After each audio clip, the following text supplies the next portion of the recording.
together with the Skel River. The Skel, also coming from France, is still on the other side of the center at this point. The confluence is about 1 kilometer further. And the first thing that we are passing here is the main harbor of the Middle Ages. Well, longer than the Middle Ages. Still 200 years ago, boats were stopping in between the bridge here above us and then the one in front of us. The main thing that was traded here was grain. The trade of grain was one of the biggest parts of Ghent economy in general. The grain itself was coming from France. That part of France actually was a part of France, but the French stole it. But anyway, the grain was coming, and it was unloaded here on the grass here, on the grain here on the right side, and then sold on the back side of these houses. There you have the full front of the grain. Dus tussen de bruggen hier achter naar voren bevonden de belangrijkste haven van de stad vanaf de uitkomst van de gemeente Hoogtekom met het zaterdag.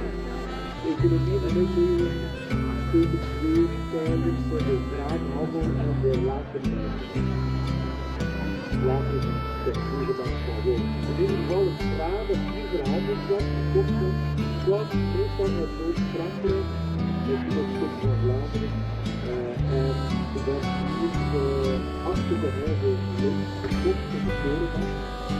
Dus een aantal van de gebouwen die hier staan, links van mij, hadden te maken met dat graan. Bijvoorbeeld dat grijze gebouw was een graanopslagplaats.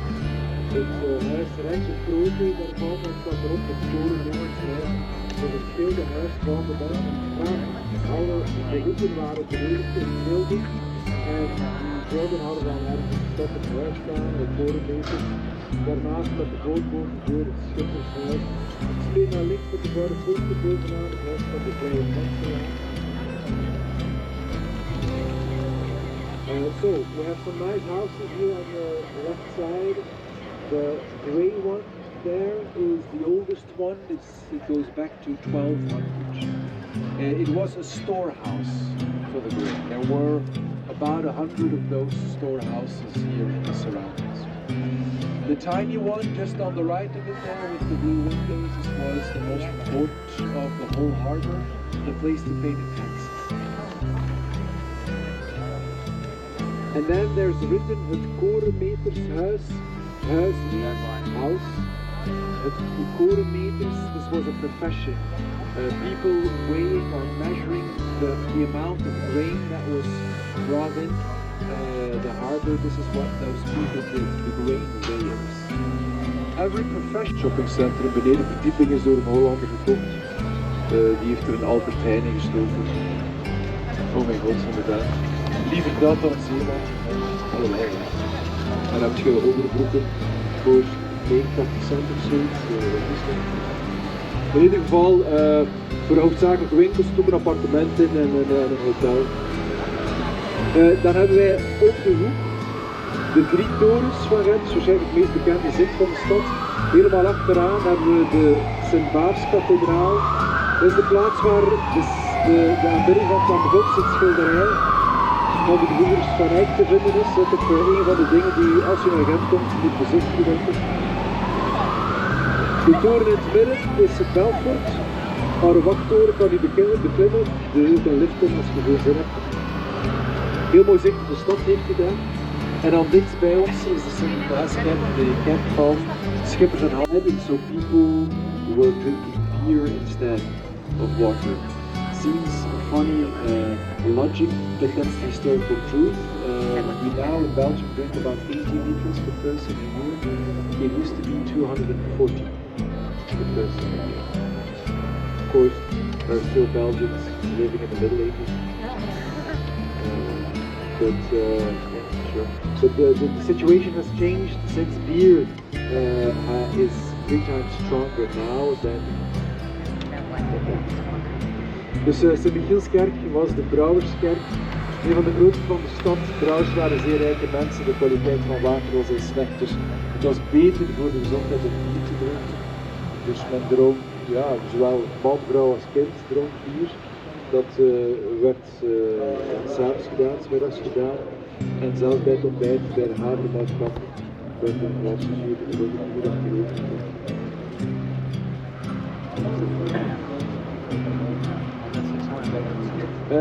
We gaan zo meteen over een 50 meter onze schuit draaien, moet de stroom afwaarts gaan.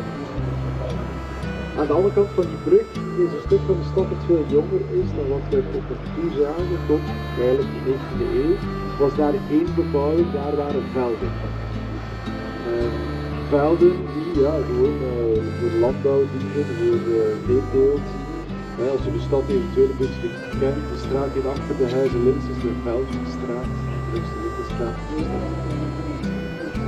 So the area on the other side of the bridge here in front of us is much younger than what we have here, than what we have seen. So till the 19th century, there were no or practically no houses on that side of the bridge. So it means the fields started there. The city wall was about 1 kilometer further, so the fields already started on the inside of the walls. There were still many fields on the inside of the wall, but in the 19th century this changed because Ghent was industrialized. And this process happened very fast, and the consequences were big. In a few decades' time, all these fields were gone by industry for factories, storehouses, houses for the workers. I'll tell some more about that. That's the 19th century and further here.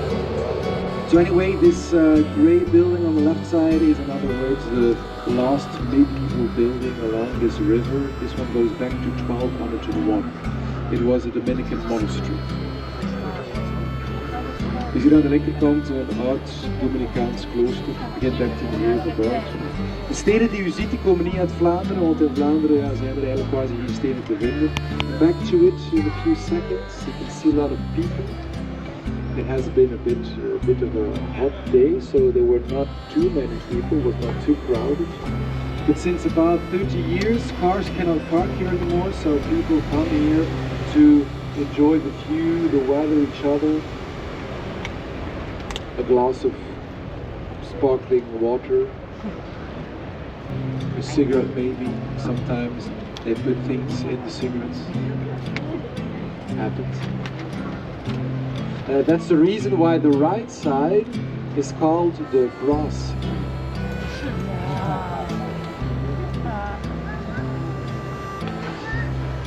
De Gentse Universiteit, dat oude klooster daar achter ons is deel ervan, alhoewel niet verlangt staat te koop, dat we interessant zijn. 4 miljoen euro is die vraagprijs geworden. De universiteit die 200 jaar geleden gesticht werd in de periode van het Verenigd Koninkrijk. On our left side, the one with the two swans. Today it's the entrance of the Marriott Hotel. The two swans, they tell us that there was something special going on. This was a symbol for several things. For beer, for once, there are still several cafes in Flanders called, or Swan is in the name of several cafes in Flanders. But, so this was a brewery, this was a cafe, this was a hostel. There was something else as well. Two swans, they symbolize eternal love, because a couple of swans stay together till one of them dies. The swans you see here, they swim away from each other. So they still symbolize love, but not that eternal anymore. Love for 10 or 15 minutes was enough.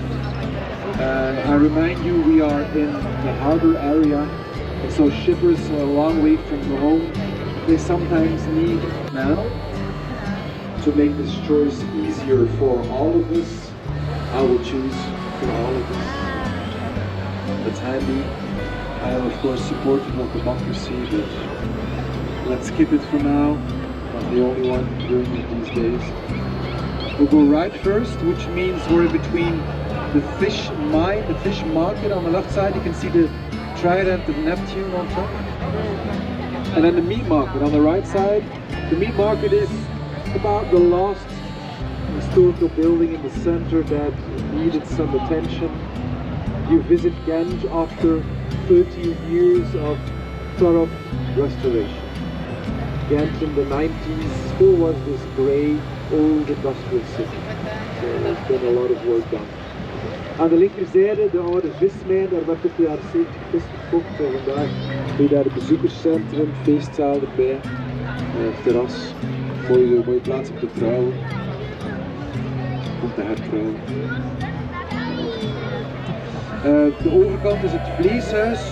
Eigenlijk was zo'n beetje alles wat te maken had met vlees hier gecentraliseerd, eeuwenlang, voornamelijk om de kwaliteitsreden. Maar dus dieren kwamen hier levend aan, dikwijls met broodjes. Hier kan het van hieruit niet voorzien, maar hieronder waren een aantal tunneltjes, die gewelven zijn er nog altijd. Dus die boten met die dieren voeren eronder, daar werden zij geslacht en het vlees werd dan verkocht in het midden. De slachthuis, vleesmarkt, allemaal samen.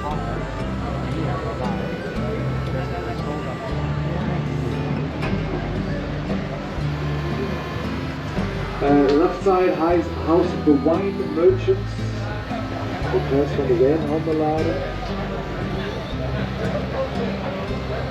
En dan hebben wij een klein wit huisje met boven de deur een aantal standbeeldjes. So you have that small white house on your left side.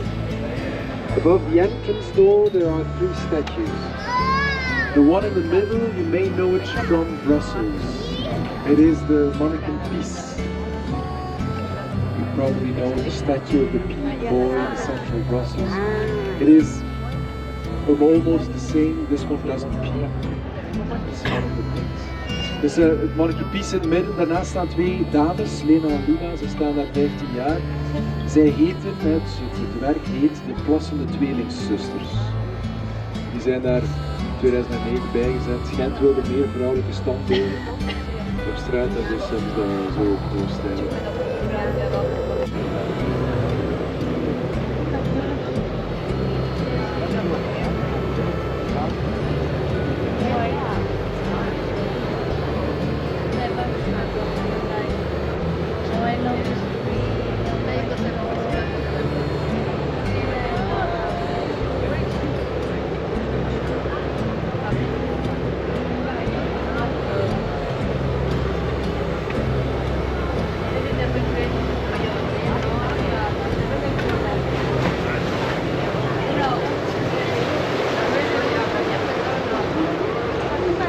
So looking around, you see different kind of buildings. There are no more ornaments here. This is functional architecture.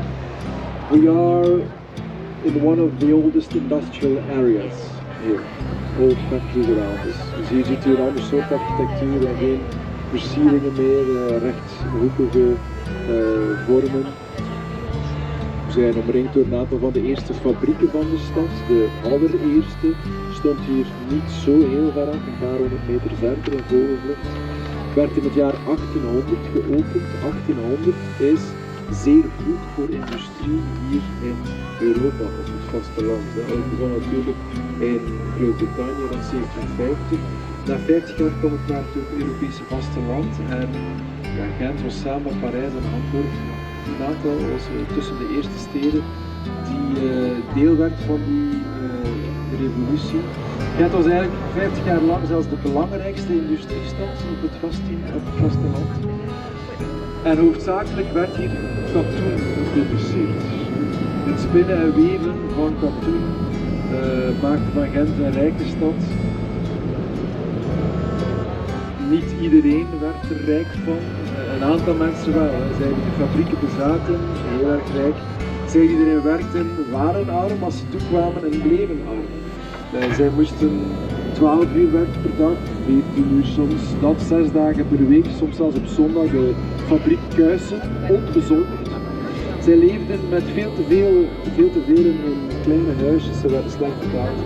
Dus niet echt verwonderlijk dat het Vlaamse socialisme hier in Gent ontstond, rond 1850. En nog steeds, tijdens de verkiezingen is Gent vrij links georiënteerde stad. It dive a lot too. So factories around us, the first one, it was opened in the year 1800. It stood maybe 500 meters behind us somewhere. 1800 for a factory outside Great Britain is very early. Ghent was among the first cities on the European continent to be industrialized, and it was the most successful. Till 1860, the strongest, the most important industrial city outside Great Britain. The main thing here, main industry, was cotton. Spinning and weaving of cotton made the economy go round throughout the 19th century, till actually after the Second World War.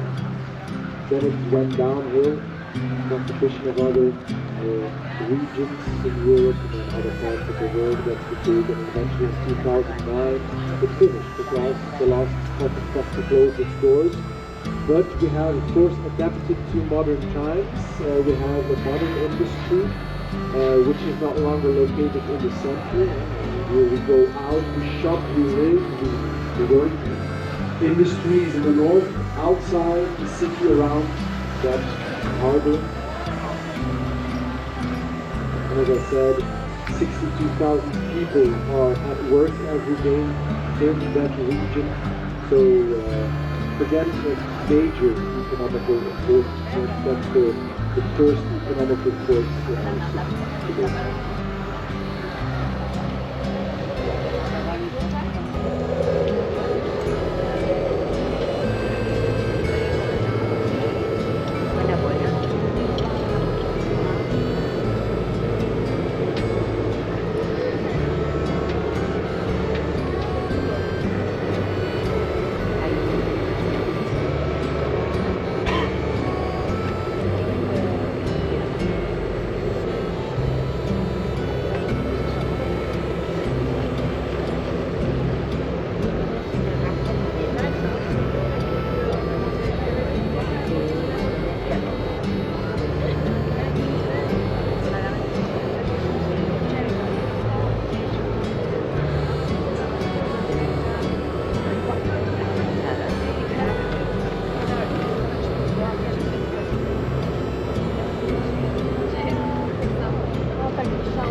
Ja,